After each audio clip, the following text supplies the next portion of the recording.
What's up, you guys? Welcome back to my channel. My name is Danielle Hallan, and I am back with another true crime video. And I wanted to take a moment to ask you guys that if you don't already follow me on my other forms of social media, please do. I'm on TikTok and Instagram and Facebook. And a couple weeks ago on Facebook, I specifically asked you guys if there were any cases that you knew of that really needed some extra exposure. I do have a submission form where you can suggest cases you want to see me cover on my website that I do have linked down below, but there are thousands upon thousands upon thousands of case suggestions there. It's really hard to see which ones are repeated or need current attention, and so that's why I asked on Facebook, and you guys sent me so many different suggestions, and this one case in particular was requested over and over again, and that is the case of 20-year-old Layla Santanello. Layla Santanello walked barefoot out of a Kingsport, Tennessee motel in the early morning hours of June 27th, 2023. She was clearly in distress, and just like that, she was gone. And we are very quickly approaching the 2-year anniversary of her disappearance. And so this was definitely a case I knew I needed to get out there as much as possible, because for Layla, there was no flood of media coverage. There was no big national spotlight. There was her mom that refused to let her daughter disappear without a fight. And so she used the best tool that she had, her phone and social media, to get Layla's face in front of as many people as possible. This is a case where public awareness matters so much and where community attention has already made such a big difference because someone somewhere knows the truth. This is the story of Layla Santanello, and we're not going to let it fade away. So let's go ahead and jump right into the details. Layla Marie Santanello was born on August 5th, 2002 in Neptune, New Jersey, to her parents, George and Jennifer. Now, her parents separated when she was just a baby, I think only a few months old, and so from that point forward, she was mainly raised by her mother, Jennifer, and her loving maternal grandparents. Now, Jennifer, in those first few years, ended up entering a new relationship, and so the family altogether decided to relocate to Florida, where Layla ended up becoming a big sister to 2 younger brothers. And this man that Jennifer was now with at the time ended up really stepping up into a father figure role for Layla. He provided a lot of stability during her early childhood years. He was a really important part of their life. Now, later, they moved again, this time to Tennessee, to be closer to his family because their family was growing. I think this is actually where her second little brother was born. So they wanted to have a little bit more of a support system. And so they moved there closer to his family. And not long after, Layla's grandparents made the move as well. The whole family had always been very close, and now in Tennessee, it would stay that way. And Layla had a really fun and fulfilled life. She loved to paint, she joined drama clubs, and she spent her summers in New Jersey visiting her father and her half-siblings. Now, at one point, I think in like the first or second grade, she did end up being diagnosed with ADHD and dyslexia, but her mom and her grandmother fought really hard to make sure that she succeeded. They put her in every therapy, every resource, and gave her every chance to succeed. And she did. She started to thrive. She was determined, she was artistic, and she had a gift for making people feel really special. And speaking of gifts, that was her love language. Layla always wanted to make things for other people, and it was never random. It was always handmade, heartfelt, and really thought through. But around the age of 10, things in Layla's life started to shift. Jennifer's long-term relationship with a man that she had seen as a father figure ended, and around the same time, Jennifer began quietly struggling with addiction. And so Layla, who was already a really strong-willed and fiercely independent child, started to push back because she was trying to find stability in a moment where everything at home had changed for her.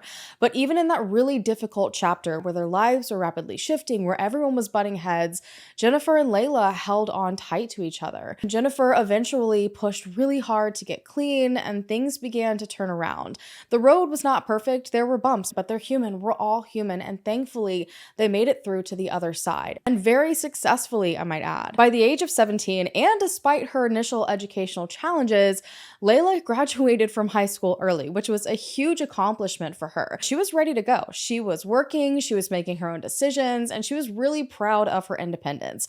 Her mom said that even from the time she was really little, she always wanted to be adult. Like, she wanted to be able to say what she got to do, when she got to do it. You cannot convince me as a fellow Leo that is not part of that Leo mentality coming out there. And so this was her time to thrive, okay? She was so excited to get to this point of her life. And when she was 18 in April of 2021, she ended up giving birth to her daughter, Nova Grace.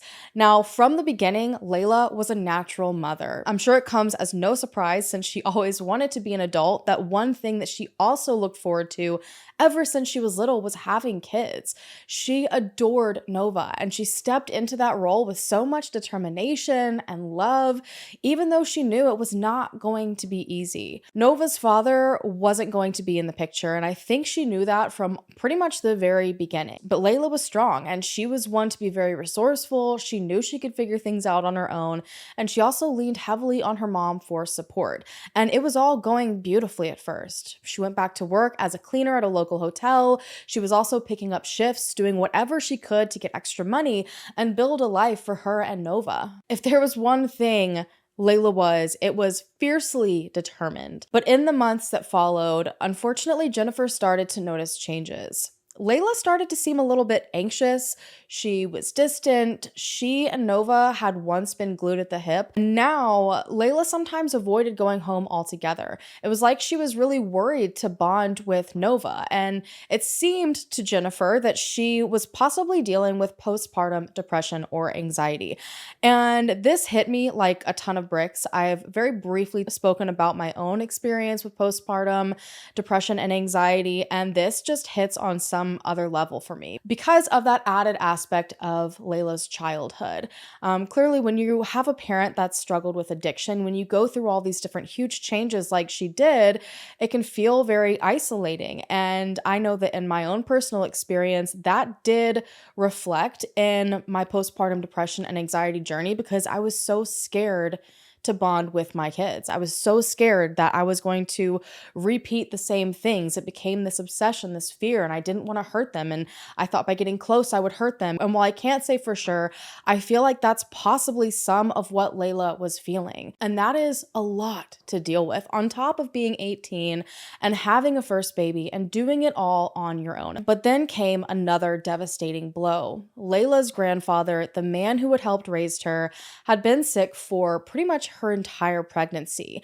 And while she was out of town showing off Nova to her dad's side of the family, her grandfather passed away really traumatically, and it completely rocked Layla. She was not the same after that. Her spark seemed to dim, and her behavior became harder to predict. She wasn't staying in touch as much, and then one day, 2 weeks went by, and she didn't come to get Nova. She had left Nova with her mom and just stopped showing up, and that had never ever happened before. There had been that hesitation there, the clear struggle that she was having with postpartum, but this was something that felt entirely different.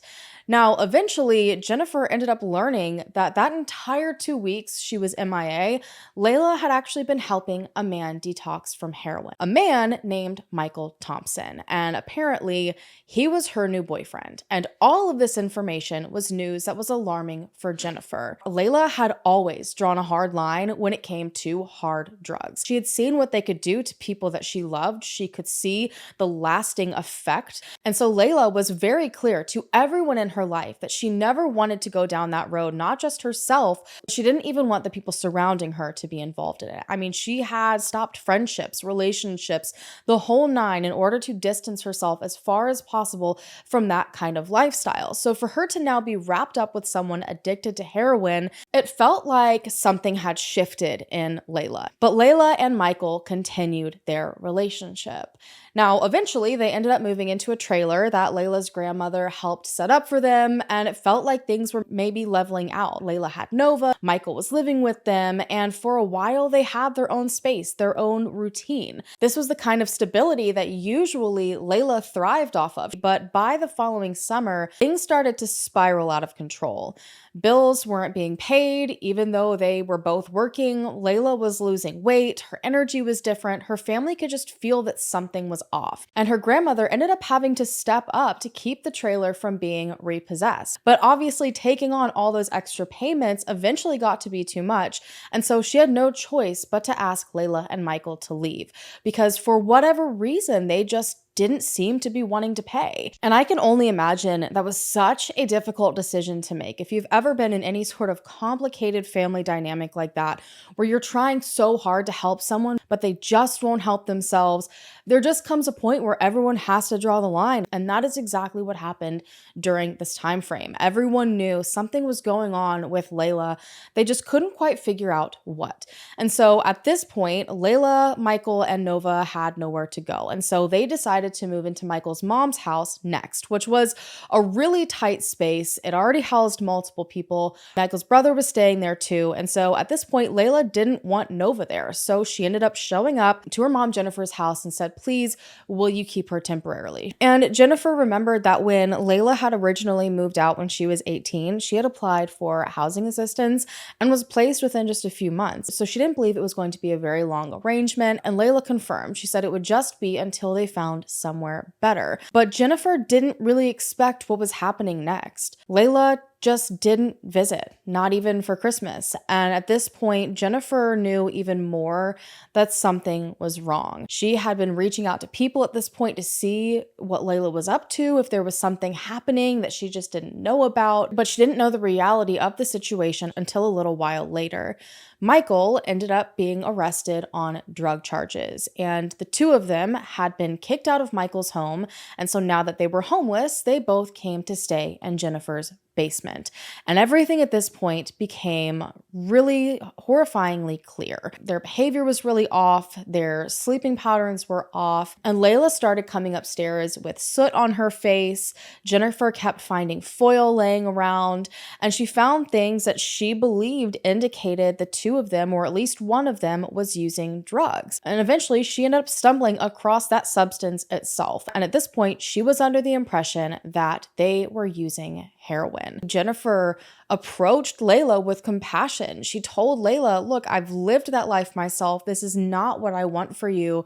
And there's no way you want this for yourself." And she kept offering, "I'll help you detox right here at home if you're ready." She wanted to help Layla whatever way she could. It was like she had known something was wrong for so long, and now she'd finally figured it out. And Layla broke down. She admitted that she didn't want Nova to remember her like this, that she had fallen so far down this rabbit hole that she had promised herself she never would, and it felt impossible to get out of. And she did say that she wanted to eventually detox, but she wasn't ready for it yet. And if you've ever been in a position where anyone that you care about has dealt with addiction, you will know that the whole saying that they can only help themselves is the most real thing in the entire world. It does not matter what the circumstances are, what they're risking losing, the fact that their life is on that list of things that they can lose. Addiction is one hell of a thing for someone to go through. And she just said it wasn't her time to stop yet. But she told her mom that she had a plan, that she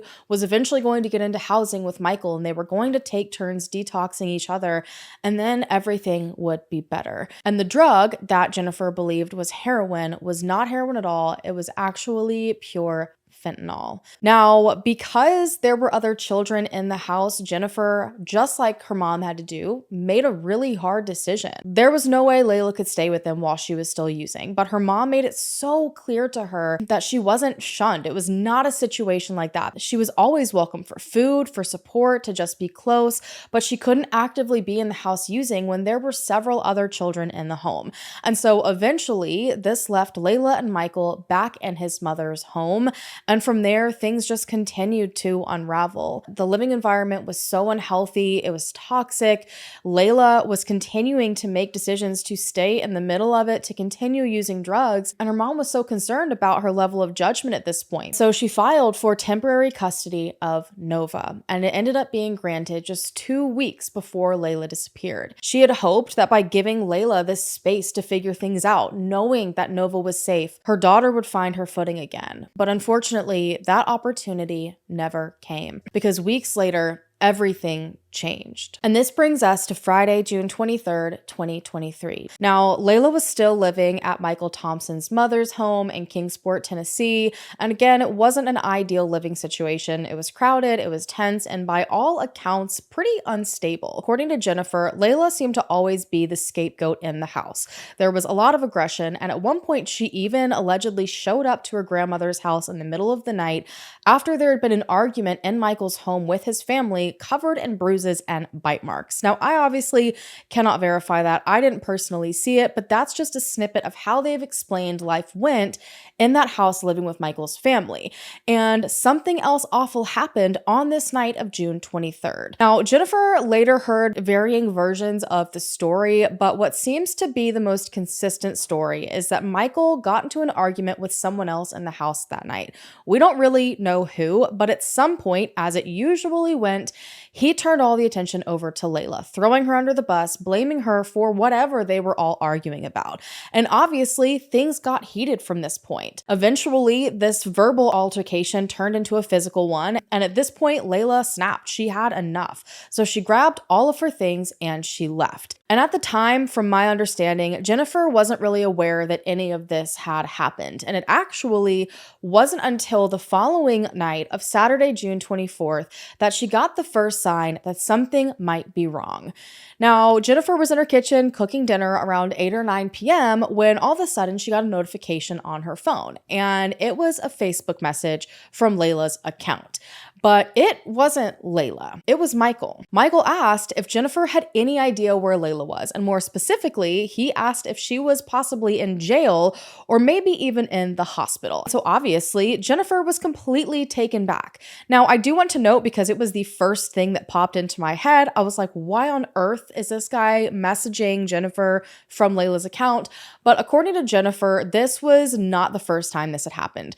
Apparently, the two of them had been sharing a phone for a while, and so all of their accounts were kind of logged in at the same time, and it was pretty common for him to send messages under her profile. That part in itself wasn't strange, but what was strange was the fact that he seemed to have no idea where Layla was. So Jennifer understandably responded, asking questions, trying to figure out why he would be wondering if she was in jail or in the hospital, but Michael didn't answer any of them. He just kind of asked where she was frantically and then left it there. And at this point, panic started to creep in, because as rocky as things had been in Layla and Michael's relationship and just their lives in general, they were always together. Their relationship, according to Jennifer, was very, very codependent. Again, it was toxic. It was not the healthiest relationship. But if there was one thing she could rely on, it's that you didn't see one without the other.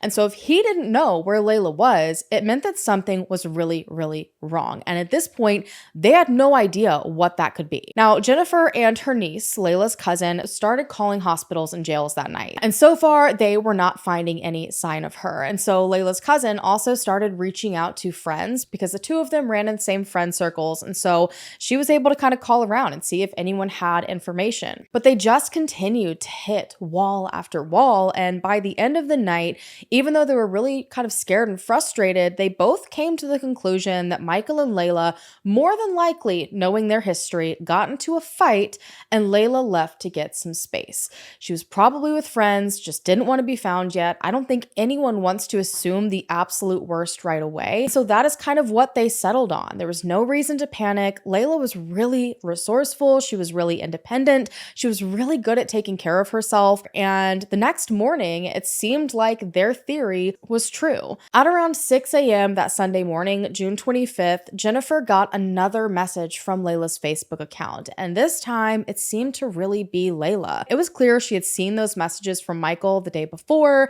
And so she told her mom that she was fine, that she had been staying with a friend. She just didn't have a phone. So she was using someone else's to message her mom and let her know that she was okay. So Jennifer was so relieved to hear this, but she also had lots of questions. I feel like anyone would. She wanted to know where Layla was, who she was with, if she needed any help, but Layla wasn't giving any clear answers. Her responses were really vague, which didn't feel like her at all.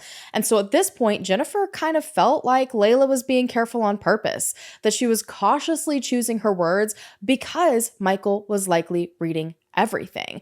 And so this idea that maybe they had gotten into a fight and she wanted to stay away from him felt even more possible at this point. And so she didn't push because she didn't want Layla to say something that might potentially put her in jeopardy. Maybe Michael will find her. She tried to keep things as calm as possible. And the last message that Layla sent her mom said, quote, "I love you so much more." Jennifer figured everything was fine, that her daughter would call her and explain everything to her eventually when it was safe to, and they would move past this. But what she didn't realize was that this would end up being the last message that she would receive from her daughter. By the next evening of Monday, June 26th, Jennifer still hadn't heard from Layla. Not a phone call, not a message, nothing at all since that short Facebook exchange the morning before, which again was kind of unsettling, but she didn't want to get too worried about it.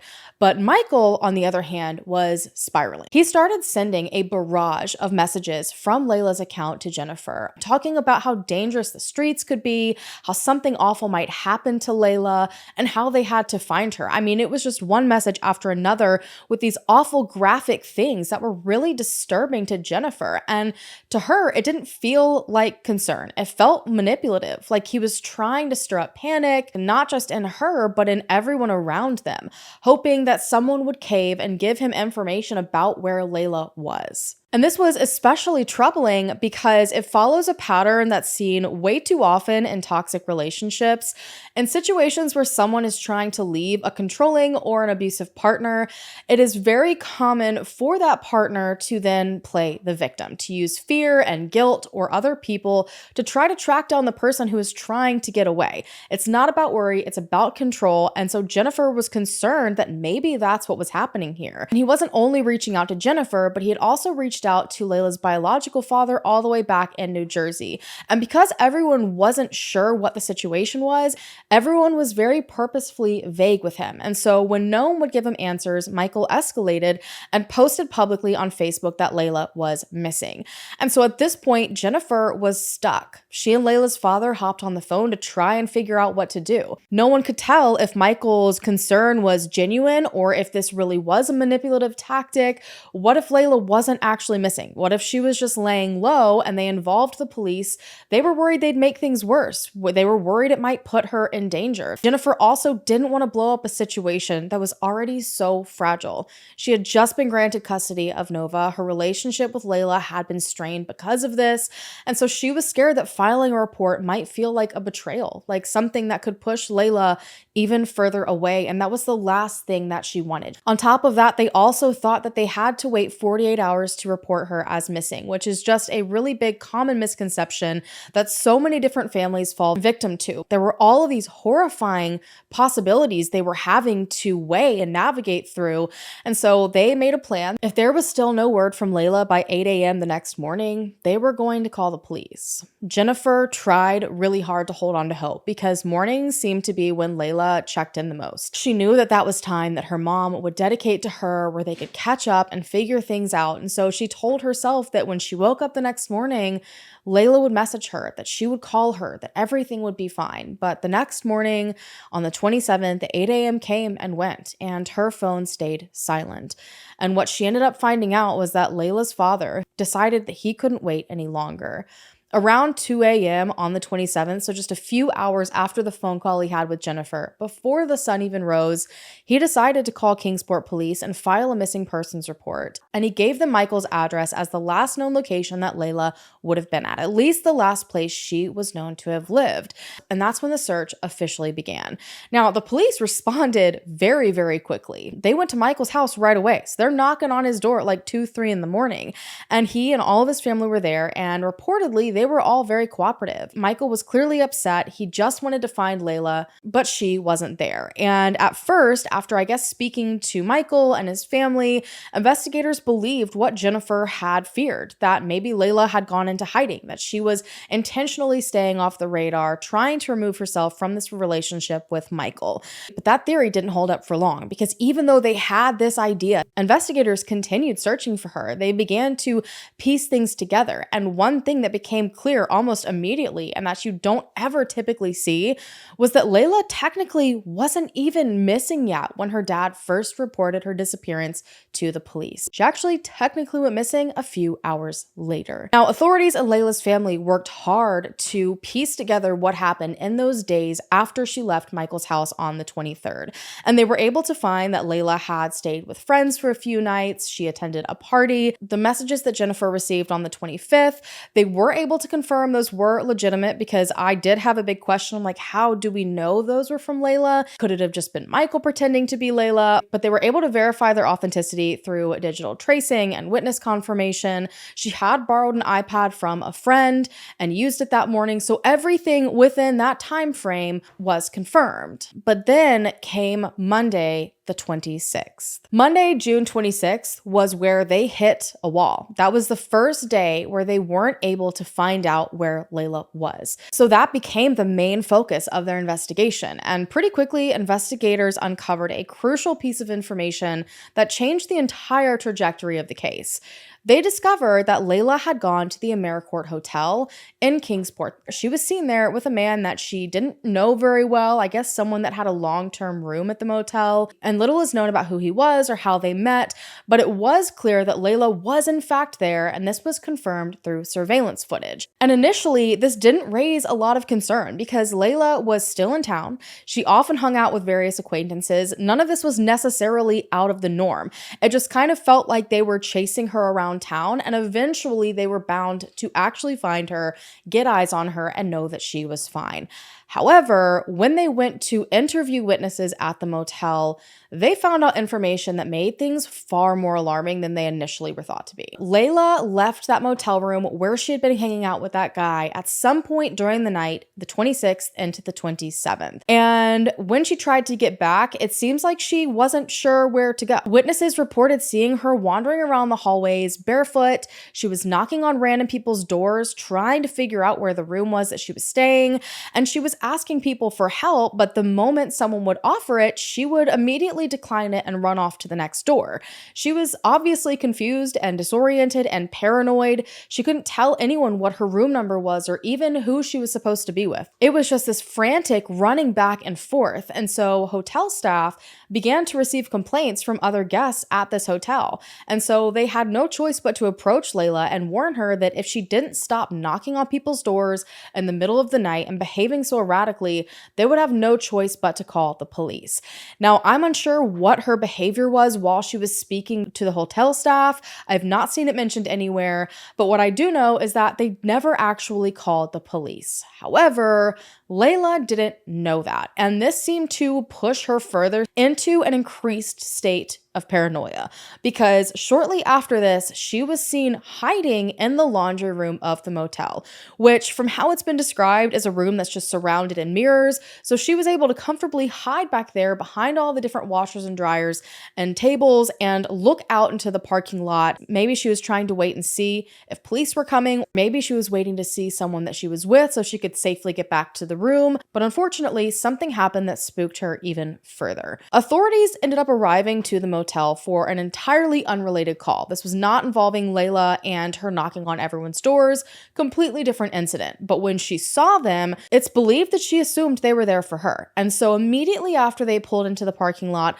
Layla was seen bolting out of the back of the building, running towards the woods behind the hotel. And all of this was happening in the early morning hours of June 27th, the exact same time that her dad had called to report her as missing. And so once police uncovered all of this information, they informed Jennifer of this. I think she was told about this on Wednesday, June 28th. So they found out about this pretty dang quick. And the moment Jennifer got that update, she acted right away. There had so far been no other confirmations that Layla was still at the Americourt. I have no idea if the police actually went to the hotel and tried to see if she was still in that room or what exactly happened here, but it was believed that she might possibly still be there. Now, Jennifer obviously couldn't go herself because she had Nova with her, and so the safest and best bet was to ask her ex-boyfriend, the same man that helped raise Layla for nearly a decade. She just wanted someone to see if Layla was still there, bring her food, talk to her,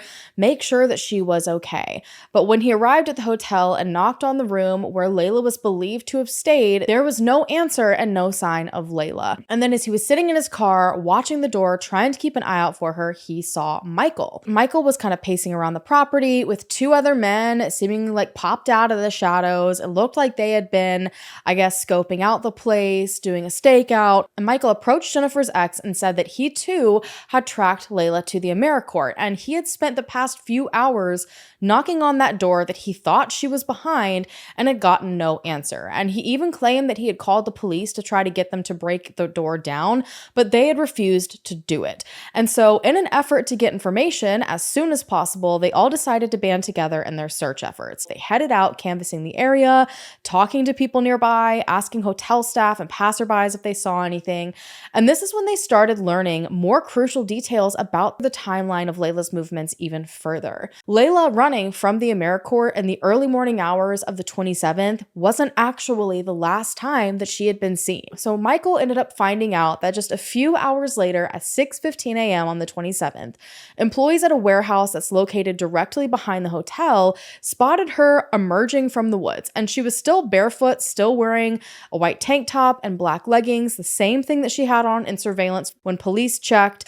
And eventually she ended up approaching one of them and she politely asked for a cigarette, but when they said they didn't have any, she thanked them, turned around, and quietly walked off. And according to them, they watched her head toward the Kingsport Greenbelt, which is a really popular public walking trail that runs behind the Americourt, cuts through different wooded areas, and eventually opens up into like more main area of town. But there's about a million different directions it seems like she could have gone while on the Greenbelt, so they just kind of knew that's the general direction that she went in. But that wasn't the only sighting that they stumbled across. There was also a possible second sighting after this time at the Marble Slab Creamery located in a shopping complex that was at one of those further ends of the Greenbelt.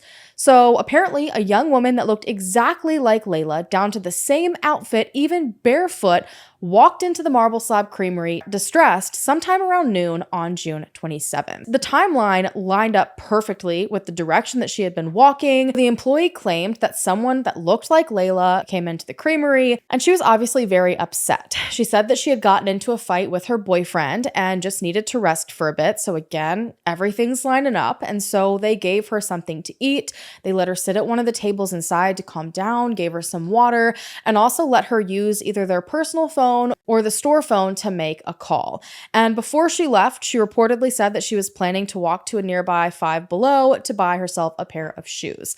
And from that point forward, even though they went to the Five Below and asked other stores, the trail for Layla seemed to stop. It was like from that point on, she just vanished into thin air. But this new timeline finally gave Jennifer and the police something more solid. Clearer view of where Layla had been, the direction she might have been going, how far she could have possibly made it. But it also gave Jennifer something else, an overwhelming fear, because what could have happened after that? And why hadn't Layla popped up anywhere else? And so after the possible Marble Slab sighting, things went completely silent. Jennifer kept on hoping that Layla would walk through the door or at least message her again. She replayed their last exchange over and over, trying to find some clue in the words, some sign that Layla had been okay or where she may have gone next. But days passed and there were no phone calls, no texts. The panic grew with every single passing hour. None of her friends reported seeing her. The police weren't finding anything further, and there also wasn't an immediate public push in the media. And so it was really Layla's family out there trying to look for her, trying to put up posters and hope someone comes forward with answers. And the investigation seemed to be struggling to gain traction. And then something incredibly strange and horrifying happened. By early July, so just a few weeks after Layla was last seen, her stepmother, who lived in New Jersey, received Cash App request from Layla's account, and then another, all small amounts paired with messages that sounded like they were from Layla. And so for a moment, it felt real. Like maybe Layla was still out there trying to get back. This was kind of the first sign of Layla that they had since these sightings at the warehouse, at the Marble Slab Creamery. And so they all jumped into action. Jennifer began sending small bits of money back, like $1 or $2 at a time, all with messages and response to try and confirm if it really was Layla. For a while, the language was the same, the references to Nova and, wanting to come home. And so it all made sense. But when Jennifer started to ask more personal questions, things that Layla would know, and asking to hear her voice, the person on the other end started to become vague. They were inconsistent. And then all of a sudden, the tone just completely shifted. And that's when a message ended up coming through that simply read TWLMG, something that they figured out very likely meant they won't let me go. And so potentially money being sent to Layla to help her get back home or to be okay wherever she had decided to go was now turning into someone has Layla and she's in serious trouble. The person on the other end eventually admitted that they had kidnapped Layla. This person demanded hundreds of dollars, claiming that Jennifer had just minutes to send it or Layla would be found in pieces on the side of the road.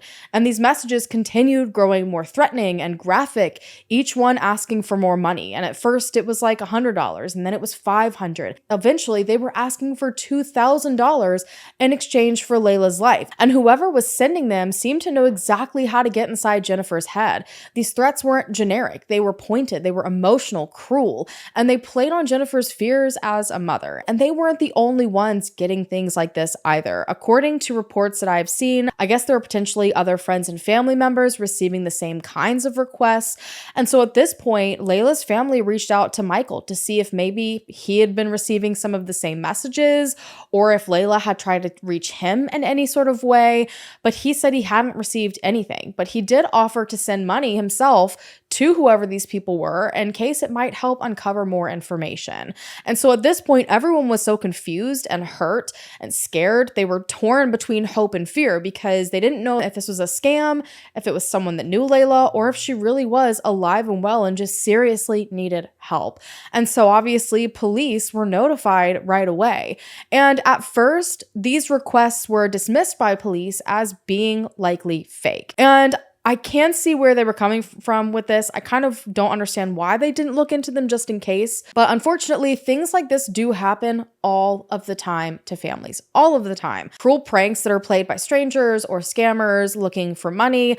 I mean, anytime anything gains any sort of traction on social media or in the news, even if it's very, very small, you have a bunch of sick people out there that are just waiting to have fun with it, which is absolutely disgusting. But on top of that, given that many people in Layla's circle had struggled with drug addiction, it was also speculated by her loved ones that this could very well be someone that she knew taking advantage of that situation to support a habit, which is again a very cruel setup, but unfortunately not unheard of. So these messages continued to come in, each one more disturbing than the last, but it wasn't until the amounts of money started to get very high that the police decided they probably should look into this. And so they started working to try and trace the IP address that was tied to the account, whoever was sending all of these messages. But at this point, publicly, no one knew what was found or who was responsible, if this was real, if she had been kidnapped, or if this was all a hoax. The truth wouldn't come out till later. And when it did, it was messed up, okay? But around the same time, efforts to find Layla really ramped up. This seemed to get the attention of a lot of people. And on August 3rd, 2023, Layla was officially classified as an endangered missing adult. And the way that this happened is just like the stars aligned. So a TBI agent just so happened to overhear Kingsport police officers talking about Layla's case. And he was like, wait a minute, you need to apply the Holly Bobo Act. And so this suggestion ended up becoming such a big turning point for this case. So the Holly Bobo Act is a Tennessee law that basically allows the TBI to step in sooner for endangered missing adults between the ages of 18 and 20. And so prior to this, TBI involvement was really limited, mostly to missing children or seniors. Like there was a huge gap for young adults who required critical state level resources, but couldn't get them fast enough. So he's like, put the Holly Bobo Act into place and you're going to see some serious movement. And when the news broke that Layla's case had officially qualified for it, it was a huge moment. You guys, her family, her supporters, and the community were so hopeful because for the first time, it felt like the momentum was building. The TBI now had the authority and resources to assist Kingsport PD with more manpower and better tools and broader jurisdiction. That can make all of the difference in a case, and it can also really get the attention of the media, so they felt like things were really going to change at this point. And just before this had happened, Jennifer was so frustrated by the lack of traditional media that she had taken matters into her own hands, and she actually started a TikTok account to spread awareness. She was doing everything she could to get Layla's story out into the world, and now with state involvement, people were finally paying attention, and Layla's loved ones were now more determined than ever to keep on pushing forward. But this high was followed by the most upsetting low. On August 4th, 2023, a day before Layla's 21st birthday, authorities suddenly obtained a warrant to search Michael Thompson's home. It turned out that behind the scenes, investigators had been quietly working to trace the source of those Cash App messages and requests. And those requests had been traced back to Michael's IP address. It had been his phone, his house, his horrible messages trying to take advantage of her family. They went into his home to search it top to bottom and brought Michael in for questioning. He was interviewed and the house was searched, I think, for nearly 18 hours total. And they also decided to administer a polygraph test. And not much has been released about what exactly was said during all of this, but it seems that they were trying to figure out if, because he was connected and behind these Cash App requests, if he could also possibly be connected to her disappearance as well.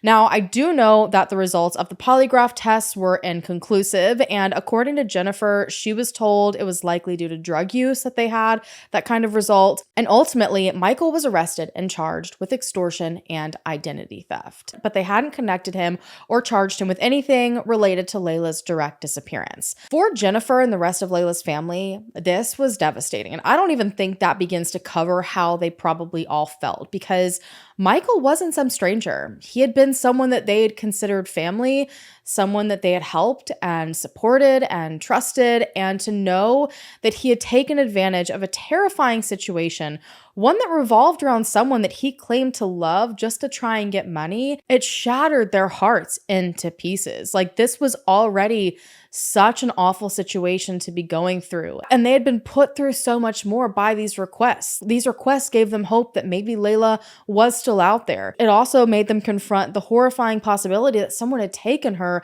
and was holding her against her will. There was such a huge mixture of hope and fear involved in that. And to know that it all came down to someone trying to get money, someone that had been the closest to Layla, that seemed to care so much about her and be so worried about her. But within just days, he turned around and did this. Oh my God, it is so messed up. And so on August 5th, instead of celebrating Layla's 21st birthday with cake and laughter and Nova by her side, they found out all this information and held a candlelight vigil. It was a quiet gathering for friends and family and supporters, all carrying candles and holding on to hope that Layla was still out there. And so the search for Layla continued to gain momentum. While authorities were investigating behind the scenes, Jennifer was still doing everything that she could in public. She had already been pouring herself into the search, making calls, printing flyers, coordinating with volunteers. She had created this TikTok account and it was doing really well. She was filming videos, sharing Layla's story, talking directly to the camera about her daughter and something that no one ever wants to have to go through. She opened up about the good and the bad and the heartbreaking, about Nova and all the unanswered questions, and people continued listening. Her videos were gaining traction, comments and shares began pouring in, strangers were offering support, volunteers were reaching out.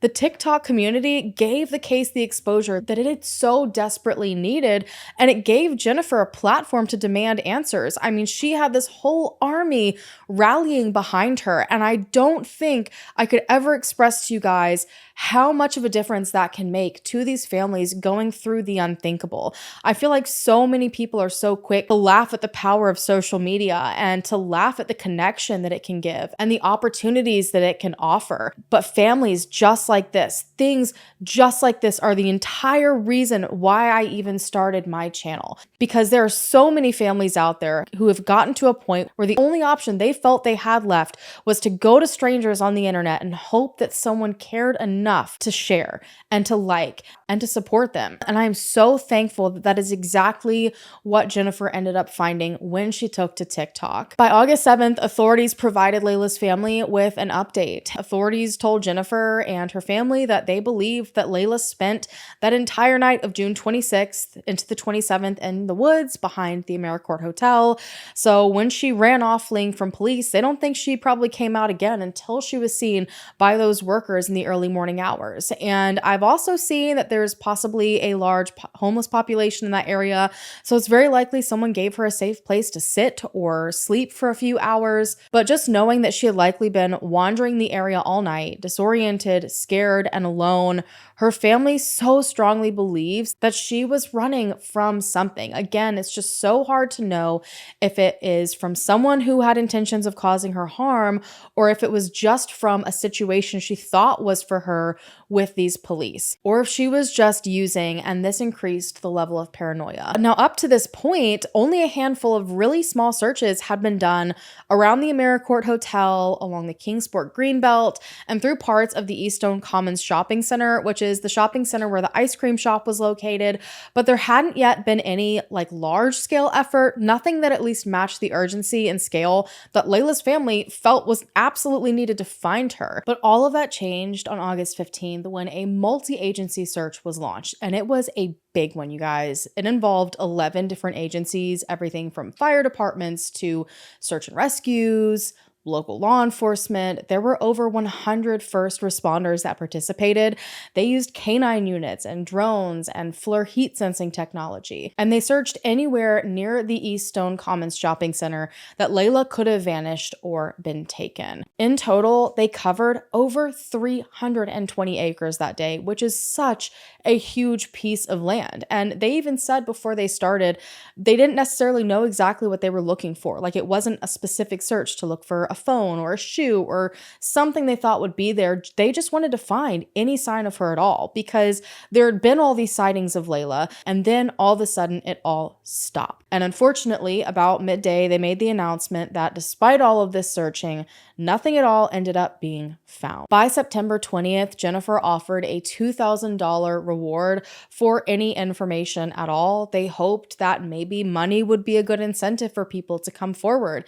Maybe someone else had seen her. Maybe she told a friend or an acquaintance where she was going. 21-year-old Layla Santanello disappeared in June. In August, Kingsport police conducted a multi-agency search for that young woman. The TBI is also involved in this search. Their mother shared this message for anyone with information.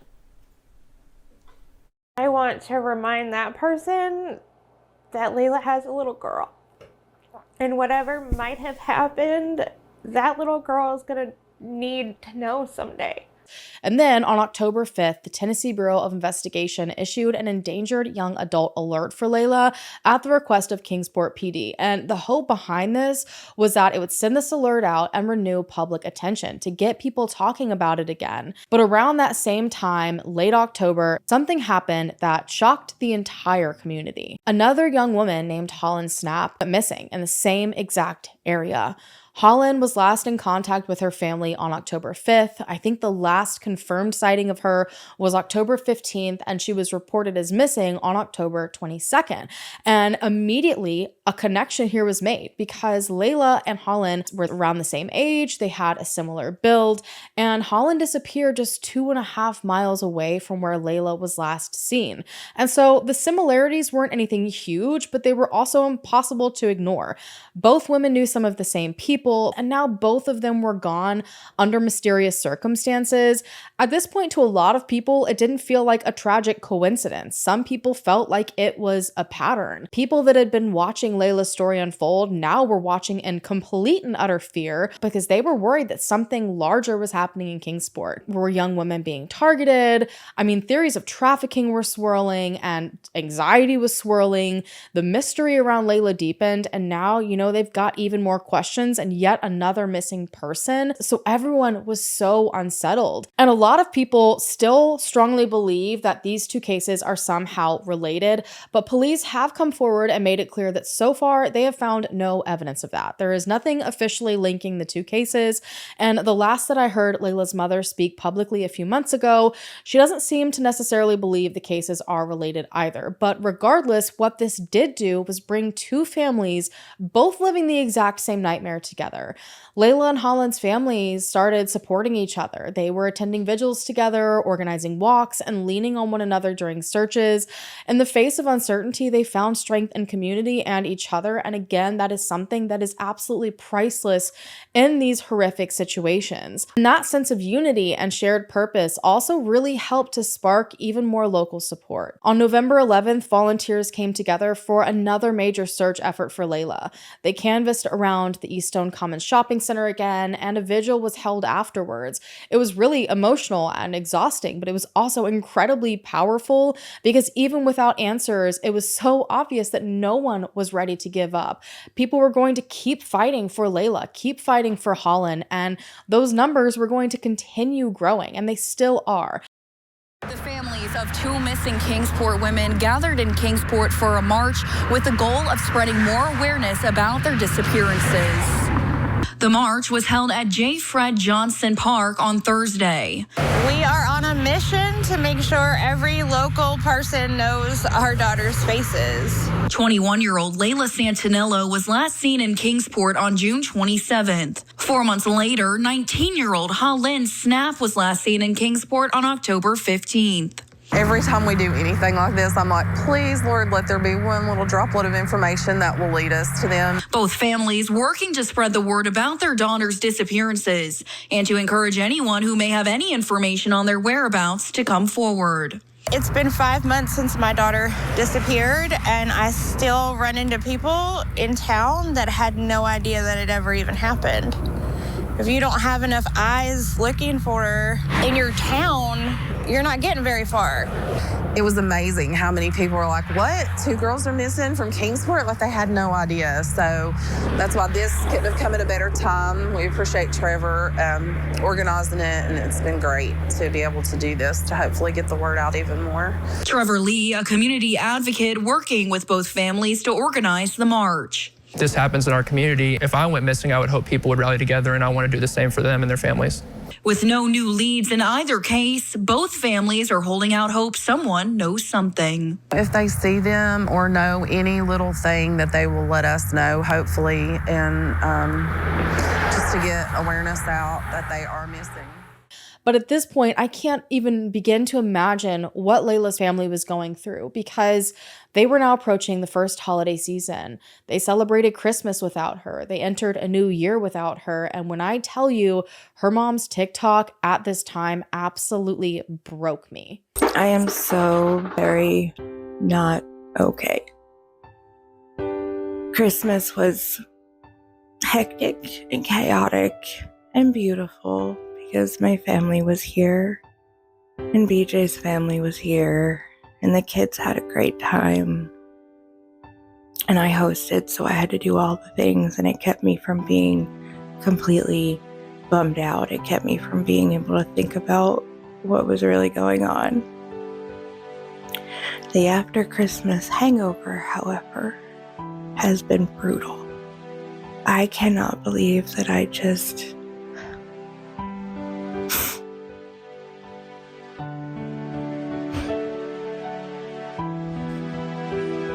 had Christmas without her. I cannot believe that the year is ending and she's still gone. I want to freeze time. I don't want to keep going. This sucks. Worst New Year's ever. And let me tell you, 2023 has been absolute hell.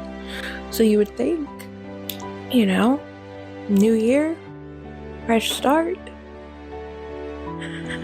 I don't want a fresh start without my kid. And I sit here and I'm so upset. I'm in so much pain. And then I think about her and what she might be enduring. Because at the end of the day, I don't know.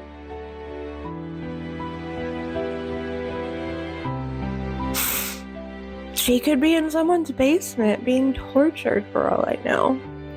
I finally started dreaming about her this week. And now all I want to do is sleep. They kept believing that maybe, just maybe, the marble slab sighting was the key. And so the search for Layla continued. And at this point, everyone was really clinging to this marble slab sighting, that this has to hold the key. They just had to figure out who she called, where she went from here. I mean, this young woman at the marble slab had been seen barefoot and distressed, talking about a fight with a boyfriend.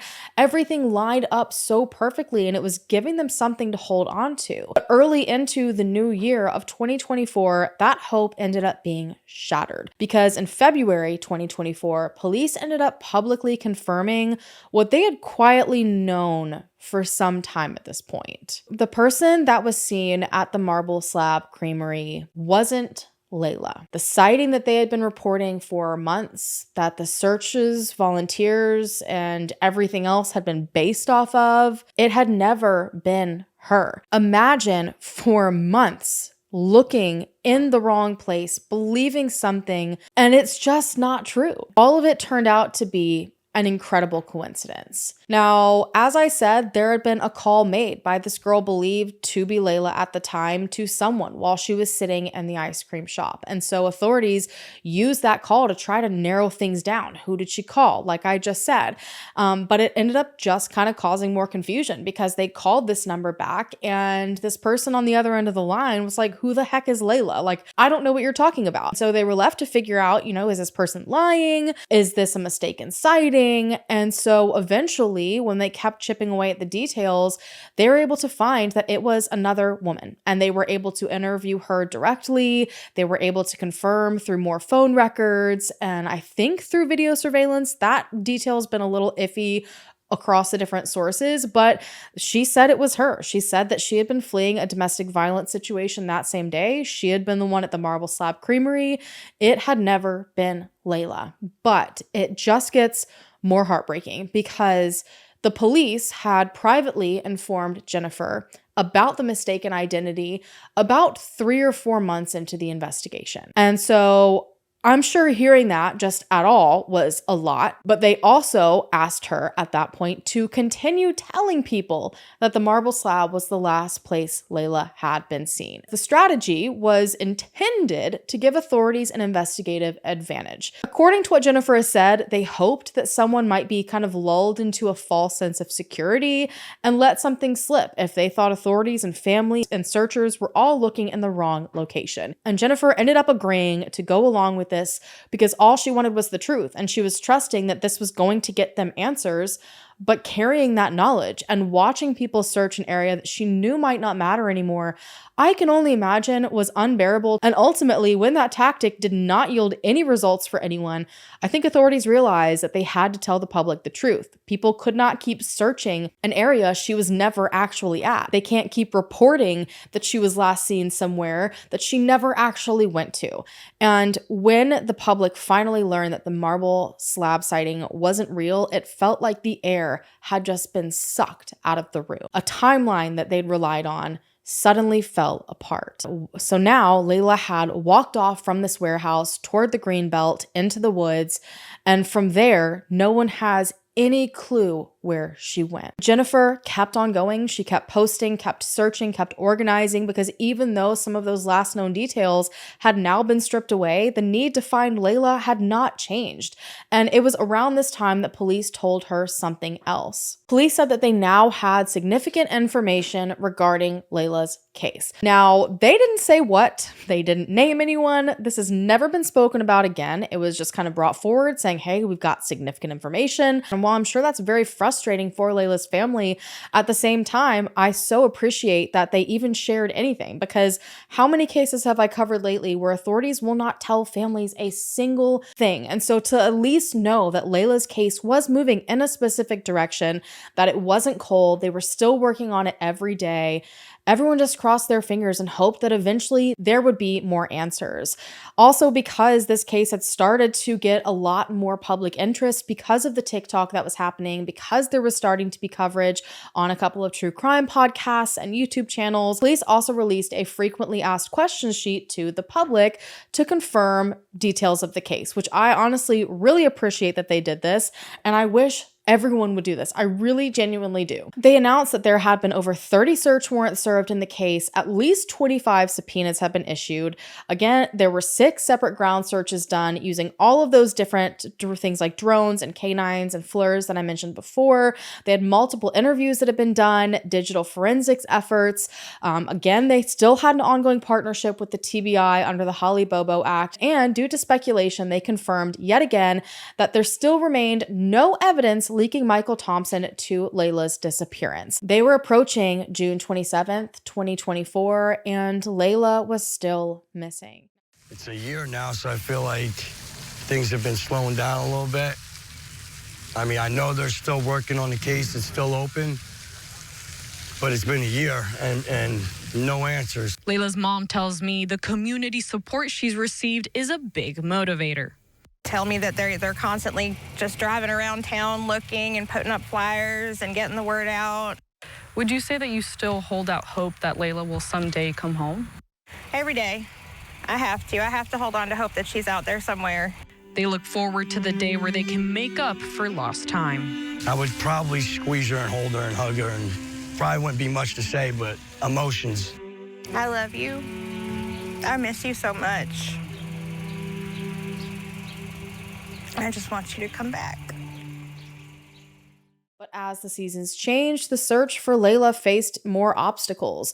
Winter of 2023 was challenging into the winter of 2024, then 2024 into 2025. The cold, wet winter weather made it impossible for organized ground searches to continue, so officials had no option but to temporarily suspend active searches until conditions improved. And on top of that, I've seen just a handful of videos of what the Greenbelt looked like and the boat ramp and like all those different areas, because Kingsport was also hit by Hurricane Hallan, and as a North Carolinian, I've seen the damage that that hurricane did, and it was also not pretty in Kingsport, and so I'm sure that caused a bunch of delays. But even with the physical searches on hold, Jennifer still continued working. She kept posting updates, continued sharing Layla's story across platforms, and then when the weather finally began to warm up, those ground efforts resumed. And while those efforts have continued quietly behind the scenes, it doesn't seem like any new discoveries have been made public. And I'm not exactly sure how frequently they're searching the area. I'm not sure if they're still just trying to search within the Greenbelt. Layla's family has also hired a private investigator that I am hoping is able to piece some things together for them, but I'm also aware of how expensive that can be, which I will get to ways you can donate later, because that's a lot. It's a lot to do. And every day they have woken up and carried the weight of uncertainty because they have no other choice. Jennifer has said more than once that she just wants to bring her daughter home, no matter what that looks like at this point, because answers, even the kind that no mother ever wants to get, would still be better than this. It is almost 2 years since Layla Santanello was last seen. Authorities have further said that they have a working theory at this point, but without physical evidence, they can't take the next steps. They said they just don't have enough to push the potential theory forward to even get a warrant. But it does seem they're still working with a possibility they think is very likely. And the only thing that I have seen Jennifer say about this working theory they're going with is a comment she made on her TikTok where she said you would be shocked at how many people implicate themselves without even knowing it. And so it seems like they have plenty of information from interviews and things like that that they just haven't shared. And it's left me personally with so much hope that they are so close to answers. Layla didn't just disappear. She was seen, she was in public, she walked through town, she talked to people, and then she was gone. Someone out there knows something. The chances that someone just vanishes and no one has any clue what's happening is so slim to none. And today, Jennifer continues to do everything in her power to bring her daughter home with the help of so many people. And honestly, her efforts and ideas need to be shared with every single family that is missing a loved one out there. They've organized public searches, awareness campaigns, and the coolest thing that I've seen them do is they've actually organized an Amazon wish list to supply necessary items to search volunteers. So things like portable printers and ink for those printers so they can put up posters, bug spray, first aid kits, power banks, flashlights, all the things that these volunteers need, and money that adds up very quickly that you don't really think about. And if I have learned one thing from doing this, it's that so many people all over the world are just waiting for a chance to help. They want to do what they can. People that maybe can't physically participate in searches because of distance or physical restrictions. These are all amazing ways to contribute, really creative ideas to help families in areas that I don't think are spoken about enough. I don't think people realize how expensive it is to even just print missing persons flyers out, you guys. I take hundreds and hundreds of them to CrimeCon every single year. Even printing them on my own with a laser printer, I have to buy like at least $400 and just ink to print what I take with me.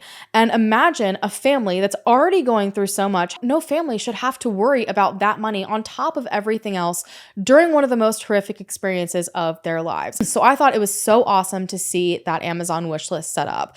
There's actually a whole entire link tree of ways that you can support Layla and her family while they search for her. There's also links to interviews on there, social media. It's honestly incredible how they've compiled everything together. There's also an official GoFundMe campaign that's been organized by the Crime Scene Collective to help fund the ongoing investigation and support the family's needs. The reward has now increased to $7,000. And with Mother's Day just passing, I went and took a peek on the Facebook page. Some families would rather have privacy during that incredibly challenging time, and others will come forward and say what you can do to help them get through that time. And Jennifer was one of the latter. And she said that Layla had a huge green thumb, and Layla loved roses. All she wanted for Mother's Day were donations to build a rose garden for Layla. She put her Venmo on there so she can personally go to her favorite local garden shop to get all the roses that she wants to plant. She also said Lowe's gift cards would work well. I will try to put a screenshot of, or you can go and visit the Facebook page,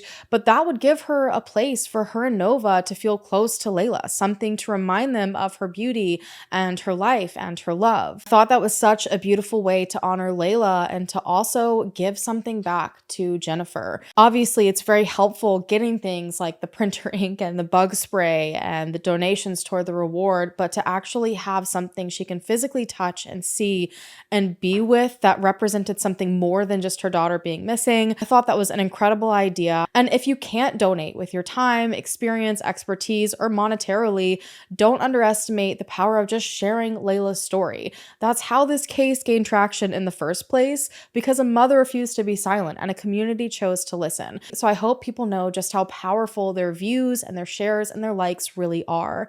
Layla's story matters. Her life matters. Her daughter matters. Her mother, her brothers, her friends, they all deserve answers. So please share photos of Layla, her missing persons posters, follow and share Jennifer's TikToks, donate if you can, spread her story on all of your platforms. Jennifer isn't giving up, so neither are we. If you have any information at all about Layla Layla Santanello's disappearance. I will make sure all of the information to get that in the right hands is linked down below.